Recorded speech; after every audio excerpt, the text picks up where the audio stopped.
प्रस्तुत कविता नदी के संघर्षपूर्ण जीवन की कहानी कहती है। पर्वतों, चट्टानों से लड़ती हुई नदी अपने किनारे बसे शहरों और पौधों को पामों को जीवन देती है, देश की उन्नति का मार्ग प्रशस्त करती है, माँ की तरह दुलारती है तो रौद्र रूप दिखाकर डराती है। इस प्रकार अपने लक्ष्य की प्रतीक्षा में बहती हुई अंत में सागर में मिल जाती है। कवि कहता है, क्षण भर रुककर विश्राम करो, क्यों निरंतर बहती हो, जब जब मैंने देखा पाया तुम दौड़ धूप में रहती हो, लहरों पर लहर उठाती हो, तटबंधों से टकराती हो, संघर्ष स्रोत जीवन का तुम हंस हंस कर बतलाती हो। बेटा कवि को नदी को कहता है कि तुम क्यों लगातार निरंतर बहती रहती हो, कभी थोड़ा बहुत रुककर विश्राम कर लिया करो। जब भी मैंने आपको देखा है सदैव बहते ही देखा है, मतलब दौड़ धूप में तुम सदैव काम में लगी रहती हो। लहरों पर लहर उठाती हो, कभी कहता है कि लहरों पर लहर उठाती हो, कि तुम लहरों पर टकराती हुई चलती हो, तटबंधों से टकराती हो। बेटा ये वर्ड मीनिंग है तटबंधों। तटबंधों का अर्थ होता है नदी के किनारे की सीमा, तुम हंस हंस कर बतलाती हो, और संघर्ष जीवन का स्रोत है। तुम मनुष्य को बेटा नदी के कविता के द्वारा कवि संदेश देना चाहता है कि मनुष्य का जीवन है वो संघर्ष की कहानी है, और तुम हंस हंस कर बतलाती हो। भूधर आकर चट्टानों को लड़ लड़ कर तोड़ दिया तुमने, पर्वत समरस मैदान बने, रुख अपना मोड़ दिया तुमने। समरस होता है बेटा पर्वत के आकार के, समरस होता है पर्वत के आकार के, भूधर आकर पर्वत के आकार के, और समरस एक से। कवि कहता है कि जो पर्वत के आकार जैसे बड़े बड़े पर्वत थे उनको भी तोड़ दिया, और जो पर्वत हैं बेटा वो एक जैसे मैदान बन गए हैं। तुमने पर्वतों को तोड़कर एक मैदान के समान बना दिया है। ताकत को ताकत से काटा, कमजोरों को पुचकार दिया, ऊंचे शिखरों पर वार किया, फसलों को चूमा प्यार किया। कवि कहता है कि जहां तुम्हें ताकत दिखाई दी तुमने ताकत से लड़ाई की, और कमजोरों को तुमने दुलार किया। ऊंचे शिखरों पर, ऊंचे जितने भी बेटा वो बोलते हैं ऊंचे शिखर थे उन पर, और फसलों को चूमा, फसलों को नदी जीवन देती है, तभी हमारी फसलें अच्छी होती हैं। हे क्रांति की पयस्वनी, तुमको केवल नदी कहूं या स्वतंत्रता संघर्ष कहूं या फसलों की जिंदगी कहूं। कवि कहता है, हे क्रांति शांति की जो पयस्विनी होता दूध देने वाली, तुमको मैं केवल नदी कहूं या मनुष्य के जीवन देने वाली कहूं, या स्वतंत्रता संघर्ष कहूं या स्वतंत्रता के लिए किया गया संघर्ष कहूं या फसलों की जिंदगी कहूं। कवि कहता है कि पता नहीं तुम्हें दूध देने वाली कहूं, नदी कहूं, या स्वतंत्रता संघर्ष की कहानी कहूं, या फसलों को जीवन देने वाली कहूं। तुम शहरों को भी प्यारी हो, तुम गांवों को भी प्यारी हो, दोनों को दूध पिलाती हो, तुम दोनों की महतारी हो। कवि कहता है तुम शहर और गांव दोनों को प्यारी हो। क्यों प्यारी है नदी? क्योंकि नदी गांव और शहर दोनों को जीवन देती है, दोनों को समान दुलारती है ना। तुम दोनों को दूध पिलाती हो, तुम दोनों की महतारी हो। महतारी बेटा माँ के समान, कवि नदी को माँ के समान पालन पोषण करने वाली बताता है।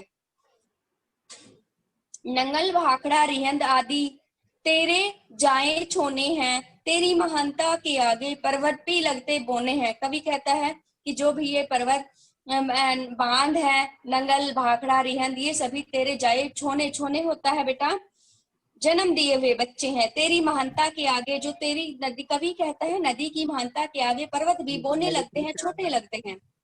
घर घर में बिजली बन करके रोशनी बांटने चलती हो, 5564 कल और कारखानों में तुम धड़कन भरती हो चलती हो। कवि कहता है कि देखो बेटा बिजली से बांध बनाए जाते हैं और घरों में बिजली पहुंचाई जाती है, नदी के किनारे बड़े बड़े बांध बनाए जाते हैं और उनसे बिजली घर घर पहुंचाई जाती है। कल मशीनों और कारखानों में तुम धड़कन भरती हो, उसी से चलती हो। तेरी लहरों में अंकित है, तेरी लहरों में अंकित है संस्कृतियों का उत्थान पतन।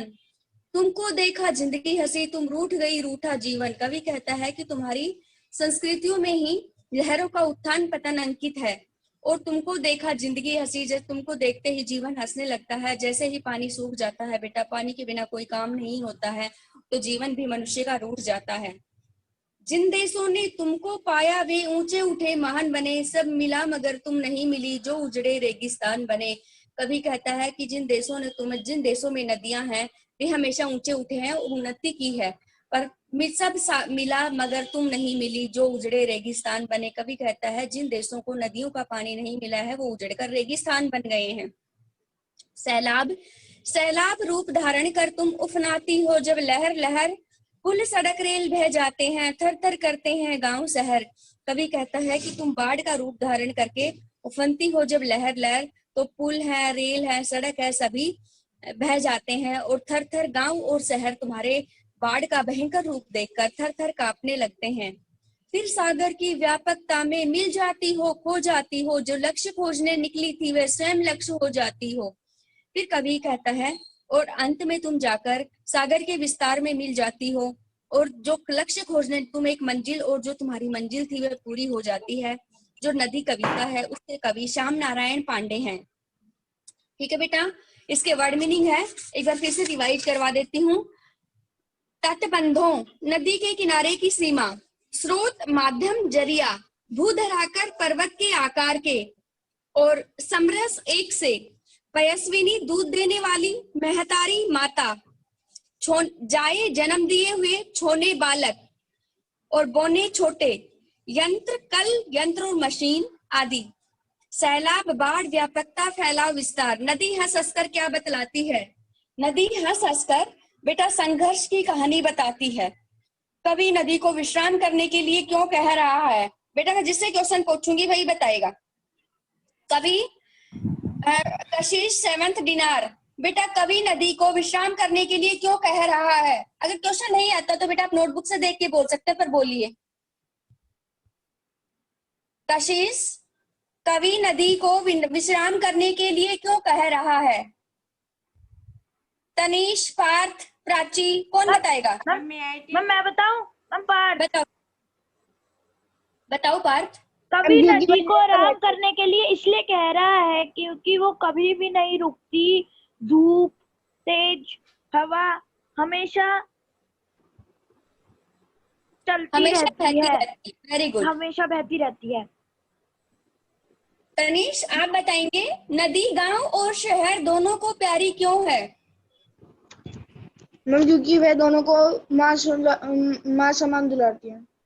दोनों को जीवन देती है, दोनों का माँ के समान पालन पोषण करती है, इसलिए नदी गांव और शहर दोनों को प्यारी है। आरव आप बताएंगे, नदी के छोने किन्हें कहा गया है? नदी के छोने नंगल, भाखड़ा और यदि है। नंगल, भाखड़ा और रिहंद बांध को कहा गया है। ध्यान से सुनेंगे सारे बेटा। नदी के छोने नंगल, भाखड़ा और रिहंद बांध को कहा गया है। अब नेक्स्ट बताएगा आर्यन श्रीवास्तव, नदी में उठती लहरें किसका प्रतीक है? नदी में उठती लहरें किसका प्रतीक है? मैम कैनाटल। नो बेटा पार्थ, मैंने जिससे पूछा है वही। आरव, आर्यन श्रीवास्तव। Ma'am I tell. हैं? Ma'am I tell. आर्यन श्रीवास्तव, दक्ष, दिव्या, हर्षादा, करमवीर, ख्याति, कोमल, नकुल, प्रथम, शालिनी। बेटा बुक नोटबुक तो लेकर बैठते होंगे, देखकर बता दीजिए। Tanvi. What is the question? नदी में उठती लहरें किसका प्रतीक है? अरे बेटा नदी में उठती लहरें किसका प्रतीक है, कौन बताएगा? मैम नदी में उठती लहरें हमारी संस्कृति के उत्थान पतन का प्रतीक है। Very good. नदी में उठती लहरें हमारी संस्कृति के उत्थान पतन की प्रतीक है। और कौन बताएगा? मम्मी आई।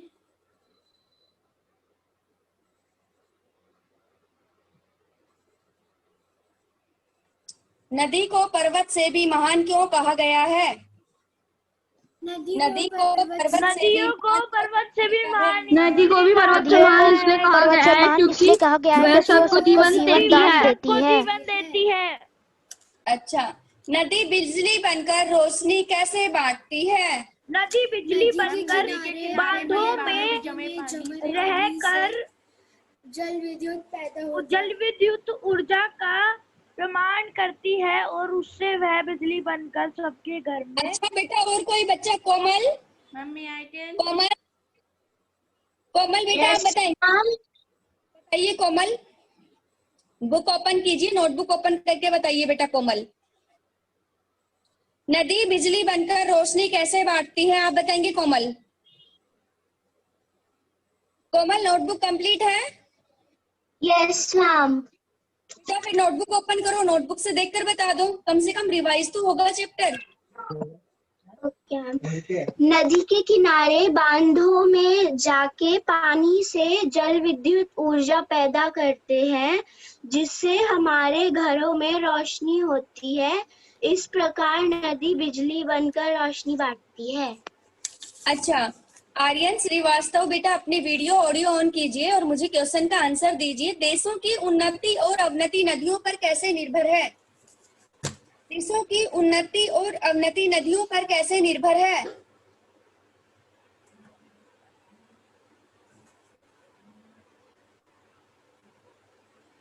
देशों की उन्नति और अवनति नदियों पर कैसे निर्भर करते हैं? Ma'am I tell.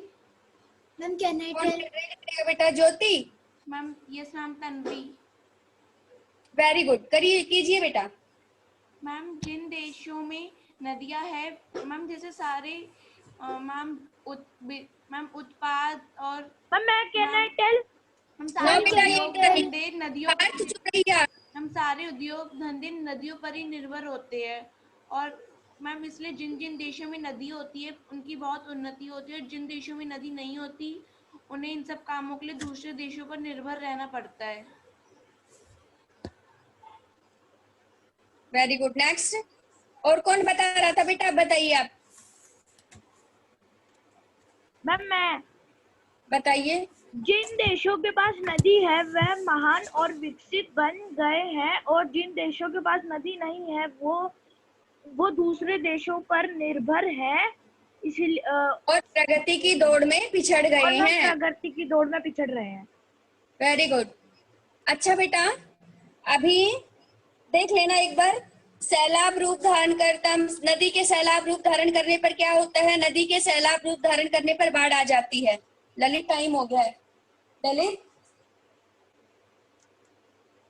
इसके बाद है बेटा, अंत में नदी किसमें मिल जाती है? अंत में नदी सागर में मिल जाती है। और नदी स्वयं लक्ष्य कैसे बन जाती है? क्योंकि बेटा वह सागर में लिखकर जो अपनी मंजिल पाने के लिए निकली थी, वह सागर में मिलकर उसे अपनी मंजिल प्राप्त हो जाती है। जीवन का स्रोत क्या है? जीवन का स्रोत क्या है? नदी संघर्ष, नदी का संघर्ष निरंतर चलना। बताओ क्या है बेटा जीवन का स्रोत क्या है? संघर्ष। संघर्ष। नदी की लहरों में क्या अंकित है? नदी की लहरों में क्या अंकित है? हम संस्कृतियों का उत्थान संस्कृतियों का उथन पथन। जिन देशों ने नदी को पाया वे क्या बन गए? विकसित और महान। विकसित और महान। विकसित और महान। बताइए नदी किसमें धड़कन भरती है बेटा? कल कारखानों में। नदी कल कारखानों में धड़कन भरती है। इसके बाद बेटा हमारा नेक्स्ट चैप्टर है यह मेरा यह मीत का। सेकंड चैप्टर रिवाइज करवा रहे हैं बेटा, ध्यान से सुनेंगे। जीवन को सही दिशा देने में शिक्षक की क्या भूमिका है और कब मिलकर पढ़ाई करने के क्या लाभ हो सकते हैं? सच्चे मित्र का क्या कर्तव्य है? आप अपने मित्र के साथ क्या क्या बांटते हैं? इस पाठ में आचार्य हजारी प्रसाद द्विवेदी ने अपने शिक्षक द्वारा सुनाई एक कहानी का वर्णन किया है। यह मेरा यह मीत का। बेटा इस पाठ के लेखक हैं आचार्य हजारी प्रसाद द्विवेदी। इस पाठ में आचार्य हजारी प्रसाद द्विवेदी ने शिक्षक द्वारा सुनाई एक कहानी का वर्णन किया है, जिसे सुनकर उनके अनेक सहपाठी विद्या प्राप्त करने में सक्षम हुए। यह मेरा यह मीत का। मीत होता है मित्र। इस युक्ति का अनुसरण करके सब एक दूसरे को सिखाते हैं और इस प्रकार सह पठन में सब पढ़ाई लिखाई में रुचि लेने लगते हैं। एक दूसरे की जिम्मेदारी लेने से आत्मविश्वास बढ़ता है और सहयोग करने से प्रेम बढ़ता है। बेटा देखो, लेखक बताते हैं कि हमारे शिक्षक उन शिक्षकों में से थे जिन्होंने हार्ड टास्क मास्टर, मतलब उनसे बच्चे हमेशा डरते थे। और 2-3 बच्चे ऐसे थे जो कुछ याद कर पाते थे, न बताई हुई विद्या का स्मरण रख पाते थे, यद्यपि लिखने का वे काम कर लेते थे। अध्यापक ने उनके लिए एक उपाय निकाला एक दिन, और जिस कहानी को लेखक आज तक नहीं भूल पाया। बेटा किसी गांव में 2 मित्र रहते थे, उनमें गहरी मित्रता थी और दोनों एक दूसरे को मीत कहकर बुलाते थे। एक ही गुरु के पास पढ़ने जाते थे। उन दोनों की मित्रता देखकर लोग हैरान थे। एक दरिद्र गरीब पिता का पुत्र था और दूसरा बेटा अमीर धनी व्यापारी का पुत्र था। और दोनों ने क्या किया, साथ ही उसके पास अपने मित्र के लिए एक दिल भी था। जो व्यापारी का रईस मित्र था उसके लिए दिल था, है ना। कुछ वर्षों तक पढ़ लिख कर दूसरा बालक अपने व्यवसाय में पिता का हाथ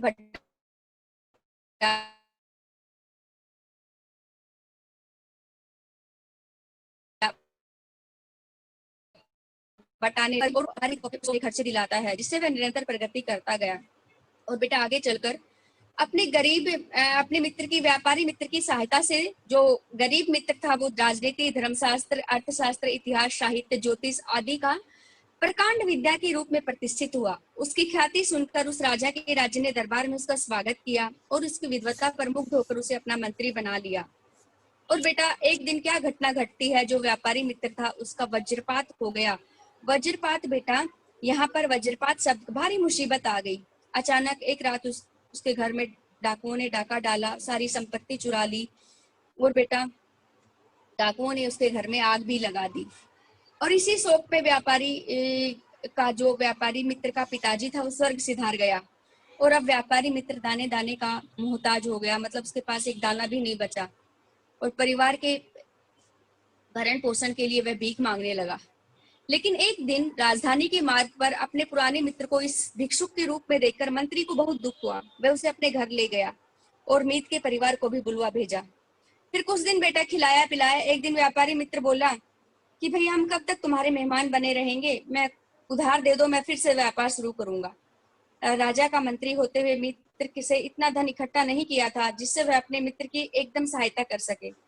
और कुछ सोचते रहने के बाद उसने कहा कि विपत्ति में घबराते नहीं मित्र, हमारे महाराज जो वो पूर्णिमा का दिन याचकों को दान देते हैं। जो याचक सबसे पहले आता है राजा उसे 100 मुद्राएं देते हैं। आज से तीसरे दिन पूर्णिमा है, तुम कल रात को ही राजमहल पहुंचकर मुझसे मिलना। मैं राजा के सामने सबसे पहले तुम्हारे पहुंचने की सारी व्यवस्था कर दूंगा। इस तरह तुम्हें 100 मुद्राएं मिल जाएंगी और तुम्हारे परिवार का भरण पोषण हो जाएगा। तुम व्यापार शुरू कर लेना। व्यापारी की सूखी आशा लता फिर से हरी हो गई। दूसरे दिन व्यापारी निश्चित स्थान पर पहुंचा। मंत्री की व्यवस्था से उसे 100 मुद्राएं मिल गई और हंसता हुआ लौटा और उसका परिवार सुखी से रहने लगा। अब बेटा मंत्री राजकाज में लग गया। उसका मित्र अपने व्यवसाय में अनुभवी और विपत्ति का मारा होने के कारण उसे व्यापार में पूरी शक्ति और बुद्धि लगा दी। व्यापार चमक उठा। उधर मंत्री संपन्न था लेकिन सुखी नहीं। कारण यह था कि उसका बेटा बहुत नालायक था। लाख उपाय करने के बाद भी पढ़ लिख नहीं पा रहा था, न किसी की सिखाई विद्या को याद कर पा रहा था। मंत्री को अपने मित्र की याद आई। जब वह उसके नगर जाने की तैयारी कर रहा था, अपने बेटे को साथ चलने की जिद ली। वह उसे भी साथ लेकर अपने व्यापारी मित्र के पास पहुंच गया। इस बार उसे उतना ही आश्चर्य हुआ जितना द्वारका से लौटने पर श्री कृष्ण के मित्र सुदामा को हुआ। उसका मित्र सचमुच लखपति हो गया था। उसने मंत्री का भव्य स्वागत किया और उसे एक ही चिंता सता रही थी। उसने कहा, क्या हुआ मित्र, आपको क्या कष्ट है, मुझे बताओ। और उसने अपने बेटे के बारे में बताया। हाँ, आप एक दरिद्र याचक थे, शाबाश। तो ये बताओ, मुझे नहीं मालूम तो मैं बताऊं, बतलाइए। तो बेटा देखो, वो उससे अपने बेटे को बोलता है कि मैं एक दरिद्र याचक था, भीख मांगने वाला। फिर उसका बेटा पूछता, तो आप बताओ कैसे लखपति बन गए। तो उसका वो मंत्री है, जो व्यापारी है, वो उसके बेटे को समझाता है, देखो तुम्हारे पिता की सहायता से मुझे 100 मुद्राएं राजा से याचक बनकर ली। उससे मैंने व्यापार शुरू किया और मैंने व्यापार में शक्ति, भक्ति और बुद्धि लगाई। लाभ होने लगा। हर बार मैं लाभ के 2 भाग करता, यह मेरा यह मित्र का। मैं दोनों भागों को अलग अलग व्यापार में लगाता। इस तरह व्यापार बढ़ता गया, लाभ बढ़ता गया। क्या समझा तुमने? मैं मंत्री पुत्र हकलाने लगा। व्यापारी ने उसे प्यार से सुनते हुए कहा, बेटा अगर इसी तरह तुम एक एक ज्ञान को, एक एक विद्या को, गुण को अपना समझ लो और अपने लिए तथा अपने मित्रों के लिए दिल और दिमाग में रखते जाओ तो 6 वर्षों में तुम क्या बन जाओगे। मंत्री पुत्र मुस्कुराते हुए बोला, मैं ज्ञान और गुण का लखपति हो जाऊंगा। शाबाश बेटे, तुम्हारी माँ, तुम्हारे पिता, सब लोग यही चाहते हैं, तुम विद्या और गुण के लखपति बन जाओ। क्या यह तुम इच्छा पूरी करोगे? अवश्य। अगली बार मैं उसी रूप में आपसे मिलूंगा। और फिर वह अपने पिताजी के साथ राजधानी चला गया और वहां से बेटा वह अपनी पढ़ाई लिखाई में मन लगाता है। मंत्री समझ गया कि लड़के की बुद्धि खुल गई। उसने मुस्कुराते हुए मीत से मुदा ली। राजधानी पहुंचकर उसका पुत्र अध्ययन से चौगुने उत्साह में लग गया। वह हर रोज जो कुछ सीखता मंत्र अपने काल्पनिक मित्र को भी सिखाता। वह कहता यह मेरा, यह मीत का, इस पाठ को दोहराता। लड़का मन लगाकर पढ़ने लगा, वह विद्याएं सीखता गया, अच्छे गुणों से संपन्न होता गया। 6 वर्ष बाद वह भी प्रकांड पंडित बन गया और आगे चलकर पिता का उत्तराधिकारी बना। गुरु जी यह कहानी सबको सुनाते, विशेष रूप से उन शिष्यों को जिनका मन पढ़ाई में लगता ही नहीं था। इस सीधी सादी कहानी में सभी शिष्यों पर अच्छा प्रभाव पड़ता, सब में पढ़ाई के प्रति नया उत्साह भर जाता, सब जी जान से पढ़ते, स्वयं भी पढ़ते, अपने सहपाठियों को भी पढ़ाते, और मित्र का भाग तो रखना ही था। देखो बेटा, इसमें कहानी ने ये बोला है कि हमें हर मुसीबत में अपने मित्र की सहायता करनी चाहिए और एक हिस्सा अपने मित्र के लिए रखना चाहिए। अब बेटा एक बार इसके क्वेश्चन आंसर है। लेखक ने अपने शिक्षक को हार्ड टास्क मास्टर क्यों कहा?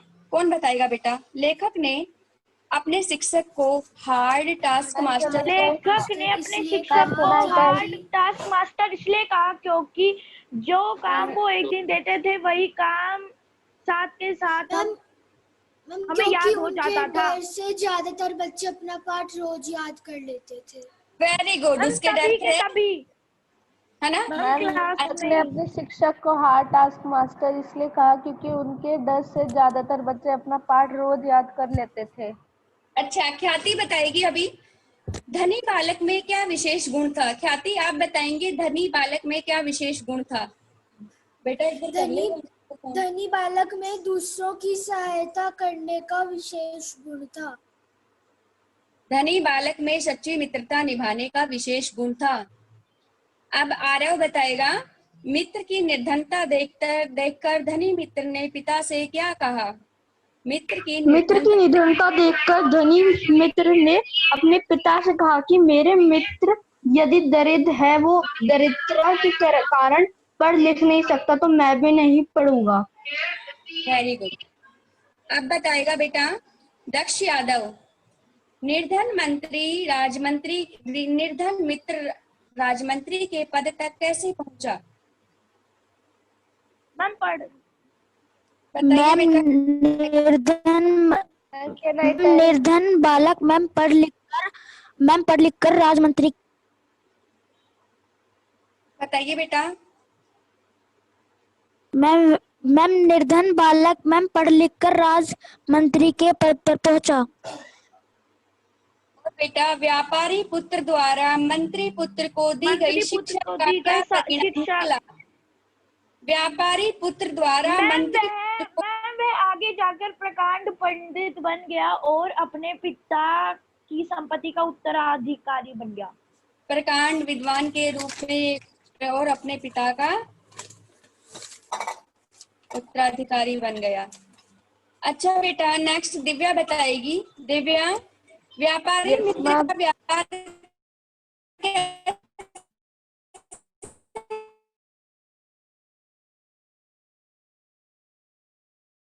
था। उसका पुत्र अन्नदान ने दान